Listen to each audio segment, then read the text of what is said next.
여러분 안녕하십니까? 일명 최순실 게이트로 나라가 참 시끄러운데요. 대구 경북은 조금 반가운 소식으로 시작하도록 하겠습니다.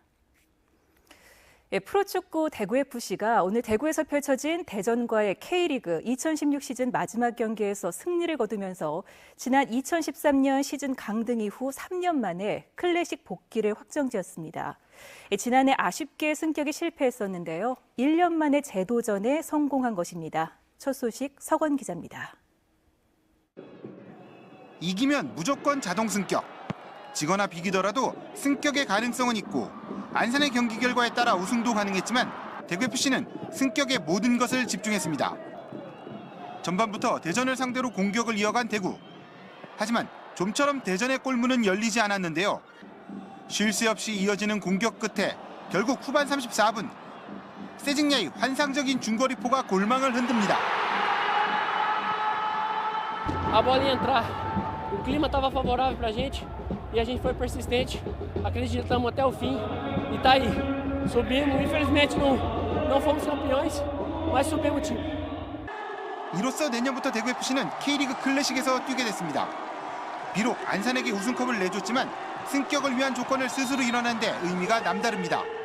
승격이 다가 아니라 생각합니다. 지금부터 꿈을 펼칠 수 있는 그런 공간으로 들어가는 거고 그 속에서 꿈을 이룰 수 있게끔 대구시나 모든 면에서 최선의 지원이 필요하다 생각합니다. 승리와 함께 자동 승격을 이뤄낸 대구FC는 2017 시즌 대구 스타디움의 마지막 해를 K리그 클래식에서 보낼 수 있게 됐습니다. 다시 돌아가게 된 최고의 무대 K리그 클래식에서 대구FC가 어떤 모습을 보일지, 승격이라는 결과로 마무리한 2016 시즌을 넘어 이제 다가오는 클래식 무대를 앞두고 대구는 더욱 뜨거운 축구의 봄을 향한 기대감이 한층 더 커지고 있습니다. MBC 뉴스 서건입니다.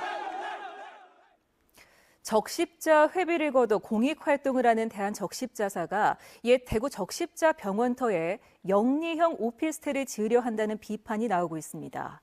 이 적십자사는 정해진 것이 없다고 밝혔지만 자체 용역 보고서에는 병원터를 활용한 수익 창출 방안이 제기됐습니다. 양관희 기자입니다. 대구 남산동의 옛 대구 적십자병원 일부 터에서 지난달부터 공사가 시작됐습니다. 이곳에 조성되는 도로는 중구청에 기부 체납됩니다. 대한적십자사는 이에 앞서 지난 8월 병원터에 지하 7층, 지상 26층 규모의 오피스텔 건축 사업의 용역 보고서를 회계 법인에서 받았습니다. 이 사업은 일부 땅을 기부 체납한 상황에서 재산의 적극적인 활용을 위한 수익 창출 및 재원 확보 방안이라고 나와 있습니다. 국정감사에서 보건복지위 권미혁 의원은 대한적십자 조직법에서 정한 사업에 어긋난 영리사업이라며 가난한 사람들을 위한 적십자 병원터에 대형 오피스텔을 짓는 것은 지탄받아야 하는 일이라고 비판했습니다.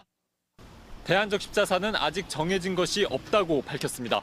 부지개발은 저희가 이제 아무래도 전문가 아니다 보니까 전문 업체에 이거를 의뢰한 거죠. 그러니까 저희가 이거를 개발하겠다 이게 아직 결정된 건 그런 건 없습니다. 그러나 대구 시민사회단체는 대한적십자사와 중구청이 이미 오피스텔 사업을 협의한 것이 아니냐는 의혹을 제기하고 있습니다. 적십자 정신에도 입야되고 대구 시민들을 우롱하는 것이기 때문에 돈벌이에만 급급하다면 대구 시민들과 함께 적십자 회비 납부 거부 운동을 펼칠 계획으로 있습니다. 옛 병원터는 올해 1월 중구청 도시계획위원회가 종합의료시설에서 제외해 이 터에는 오피스텔 등 부동산 개발이 가능하게 됐습니다. 한편 대한적십자사는 2010년 대구 적십자병원이 폐쇄될 때 해당 터를 당시 시세로는 헐값인 65억 원에 사들여 땅 장사 의혹을 받기도 했습니다. MBC 뉴스 양관입니다. 어제 서울에서 최순실 게이트의 진상 규명과 대통령 하야를 요구하는 대규모 촛불 집회가 열린 가운데 오늘 대구 동성로에서도 대통령 하야 촉구 촛불 집회가 열렸습니다. 정의당 대구시당은 내일부터는 매일 저녁 7시에 촛불 집회를 열기로 했습니다. 또 대통령 하야를 촉구하는 지역 시민사회단체와 연계한 대규모 촛불 집회도 열 계획입니다.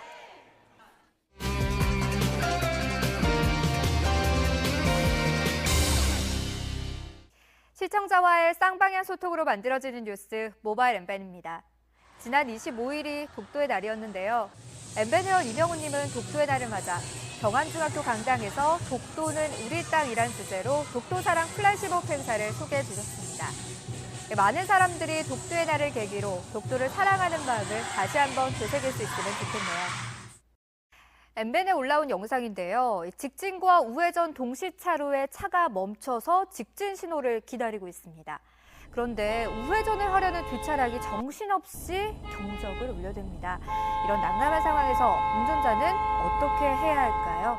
대기 중인 차량에 뒤에서 비켜달라고 경적을 울리면 도로교통법에 의해 운전자 준수사항 위반으로 승용차 기준 4만 원의 벌칙금에 단속될 수 있습니다.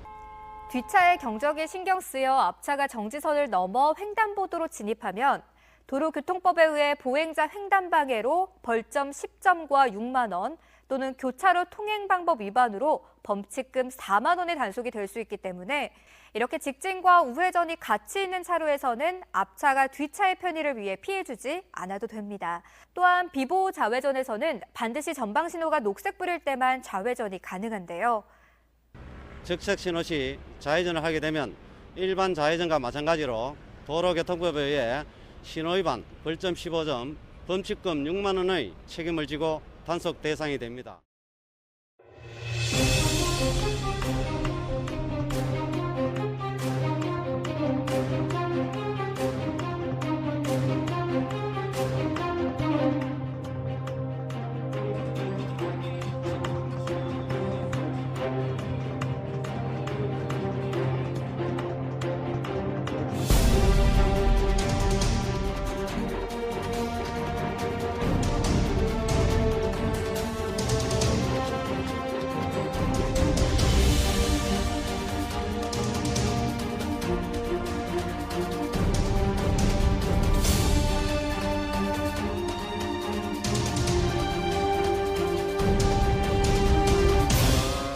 우리 의회가 사드 때문에 너무나 여름에 고생도 많이 했고 또 사드가 미국 그 서부 지역에 있다 하니까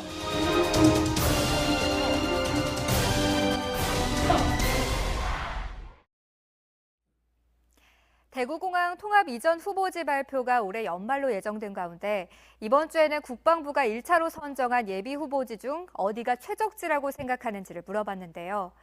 영천시와 대구 달성군 그리고 성주군이 차례로 많은 선택을 받았습니다.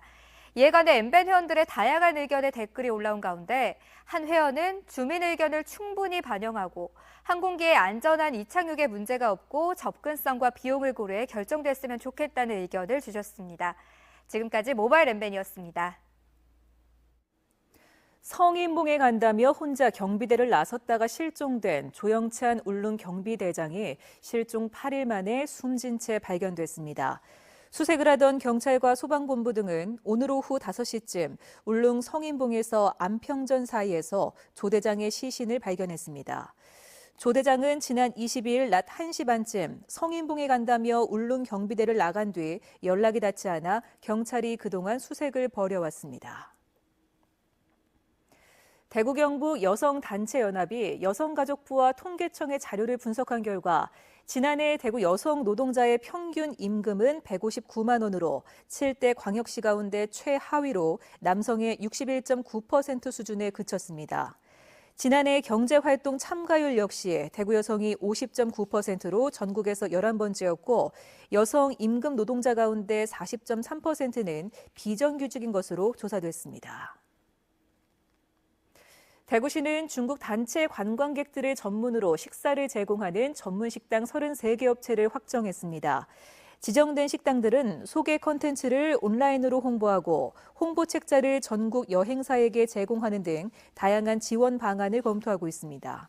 대구시에 따르면 대구를 찾는 외국인 관광객 가운데 중국 관광객이 절반 가까이고 특히 중국 단체 관광객들은 대구의 음식 서비스에 불만이 가장 많은 것으로 나타났습니다.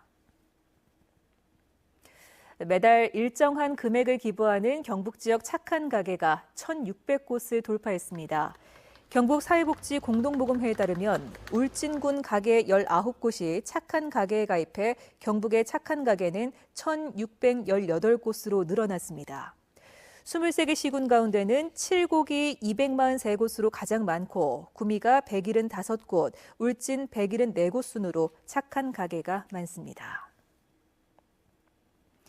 대구지방법원 제3형사부 김형한 재판장은 종교적 양심에 따라 현역병 입영을 거부해 병역법 위반 혐의로 1심에서 징역 1년 6개월을 선고받은 22살 김모 씨의 항소를 기각했습니다.